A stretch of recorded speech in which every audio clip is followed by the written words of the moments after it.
कुटुंबात सुखशांती नांदावी, दुःख रोगांचा नाश व्हावा आणि धनधान्याची संपन्नता लाभावी यासाठी अनेक स्त्रिया मार्गशीर्ष महिन्यातील गुरुवारी श्री महालक्ष्मीचं मोठ्या भक्तिभावानं पूजन करतात। यंदा मार्गशीर्ष महिन्यात 5 गुरुवार आल्यानं अनेकांना प्रश्न आहे की 4 गुरुवार करावे की 5 गुरुवार करावे। यासह शेवटचा गुरुवार अमावास्यायुक्त असल्यानं या दिवशी व्रत करावं का असा संभ्रमही निर्माण झालाय। मग यंदा तुम्ही देखील मार्गशीर्ष गुरुवार व्रत पाळणार असाल तर व्रताच्या नेमक्या तारखा कोणत्या आहे, मार्गशीर्ष कधीपासून सुरू होतोय आणि कोणत्या तारखेला पहिला आणि शेवटचा गुरुवार येणार आहे, या निमित्तानं घरात काय केलं जातं या संबंधित संपूर्ण माहिती चला जाणून घेऊयात। पण त्याआधी आमच्या चॅनलला सबस्क्राईब करा, बेल आयकॉनला क्लिक करा। तुम्ही जर हा व्हिडिओ फेसबुकवर पाहत असाल तर फेसबुक पेजलाही फॉलो करा।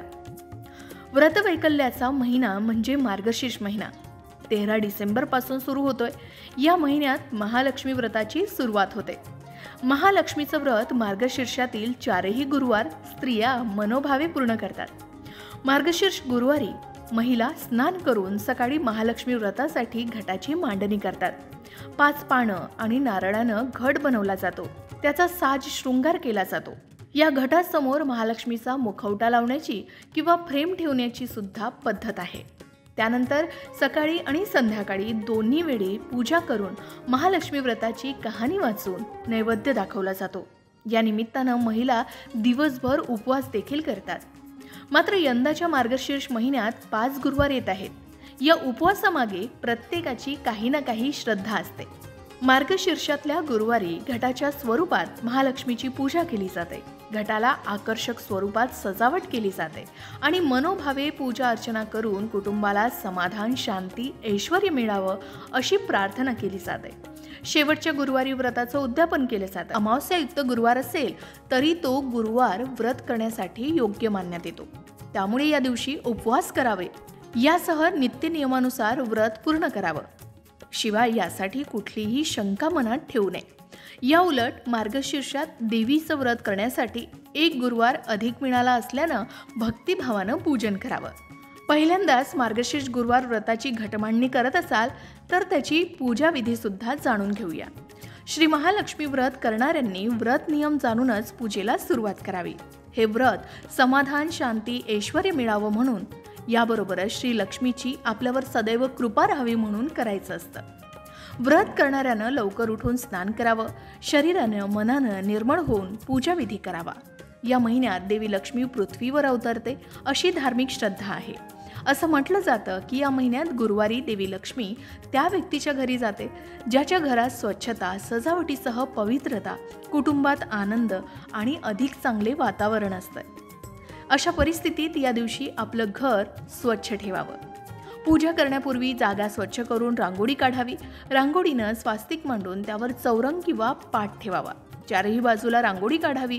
चौरंगावर लाल कपडा घालून त्यावर तांदूळ किंवा गव्हाची रास घालून त्यावर तांब्याचा कलश ठेवावा। कलशाला बाहेरून हळद कुंकवाचे बोटं लावावीत किंवा त्यावर स्वास्तिक चिन्ह रेखाटावं।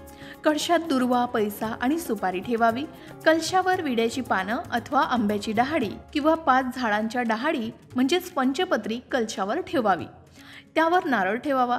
चौरंगावर श्री लक्ष्मी देवीचा फोटो किंवा श्री लक्ष्मी यंत्र ठेवावं। यापुढे विडा, खोबरं, खारीक, बदाम आणि इतर फळे, खडी साखर किंवा गूळ ठेवावा। आता पूजा कशी करावी तर देवी लक्ष्मीची षोडशोपचार पूजा करावी। देवीला कमळाचं फूल अर्पित करावं। देवी लक्ष्मी पूजनानंतर सर्व कुटुंबासमवेत श्री महालक्ष्मीची व्रतकथा वाचावी। मात्र एकाग्र आणि शांत चित्तानं कथा महात्म्य वाचावं।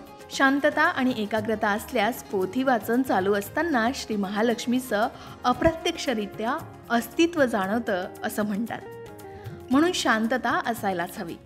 त्यानंतर आरती करावी आणि श्री लक्ष्मी नमनाष्टकम वाचावं। संध्याकाळी पुन्हा देवीची आराधना करून नैवेद्य दाखवावा। गायीसाठी एक वेगळं पान काढावं। दुसऱ्या दिवशी कलशातील पाणी घरात शिंपडावं आणि नंतर हे पाणी तलावात किंवा तुळशीच्या झाडाला वाहून द्यावं। या दिवशी पूजा करणाऱ्या व्यक्तीनं उपवास करावा। दूध आणि फळांचं सेवन करावं। शिवाय गुरुवारी भगवान श्री हरी विष्णूंची पूजा केल्यानं देवी लक्ष्मी भक्तांवर प्रसन्न होते आणि सर्व संकट दूर करते असंही म्हणतात। याशिवाय आर्थिक समस्याही घरातून दूर होतात। मात्र तुम्हालाही माहिती आहे का की अशा अनेक गोष्टी आहेत ज्या गुरुवारी चुकूनही करू नयेत, नाहीतर देवी लक्ष्मी नाराज होऊ शकते. आणि गुरुवारी देवी लक्ष्मीची पूजा करणाऱ्यांनी कोणत्या चुका करू नयेत हेही बघूयात. असं म्हटलं जातं की गुरुवारी पती पत्नीने आपापसात भांडण करू नये, त्यामुळे घरात अशांतता निर्माण होते. याचबरोबर गुरुवारी चुकूनही नखे कापू नयेत. गुरुवारी रात्री भात खाऊ नये आणि दूधही पिऊ नये. दूध प्यायचं झाल्यास त्यात थोडी हळद टाकावी. याबरोबरच आंघोळ न करता पूजा करू नये किंवा पूजेच्या साहित्याला देखील हात लावू नये. पूजा शांत मनाने करावी. दुःखी किंवा संताप मनाने पूजा करू नये. मार्गशीर्ष महिन्याचे व्रत करत असणाऱ्यांनी मांसाहार करू नये. घाणेरडे किंवा मळकट कपडे घालून पूजेला बसू नये. शिवाय सोनं आणि तांब्याच्या खरेदी विक्रीसाठी गुरुवार हा दिवस उत्तम मानला जातो.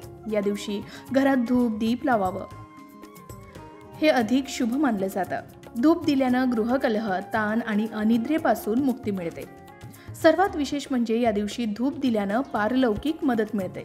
गुरु अशुभ किंवा कमजोर असल्यास पिंपळाच्या झाडाला या दिवशी पाणी अर्पण करावं. गुरुवारी पिवळ्या वस्तूंचं सेवन करावं. शिवाय मार्गशीर्ष महिन्यातील गुरुवारचं व्रत करताना काही आकस्मिक अडचणी आल्या तर पूजा आरती दुसऱ्या कुणाकडूनही करून घ्यावी. उपवास मात्र आपण स्वतःच करावा. अशा वेळी तो गुरुवार 5 गुरुवारांमध्ये धरू नये. मार्गशीर्ष महिन्यातील पहिल्या गुरुवारपासून येणाऱ्या सर्व गुरुवारी हे व्रत करावं.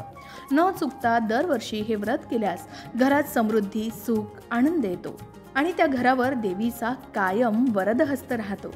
श्री लक्ष्मी देवींनी पद्मपुराणात सांगितले की जो माझं व्रत नित्यनियमाने करेल तो सदैव सुखी आणि समाधानी राहील. याचबरोबर गुरुवार हा श्री दत्तगुरू भक्तांचा उपासना करण्याचा दिवस असल्यानेही याला महत्त्व आहे. तर अशा प्रकारे मार्गशीर्ष महिन्याच्या 5ही गुरुवारची माहिती देण्याचा प्रयत्न आम्ही या व्हिडिओमधून केलाय.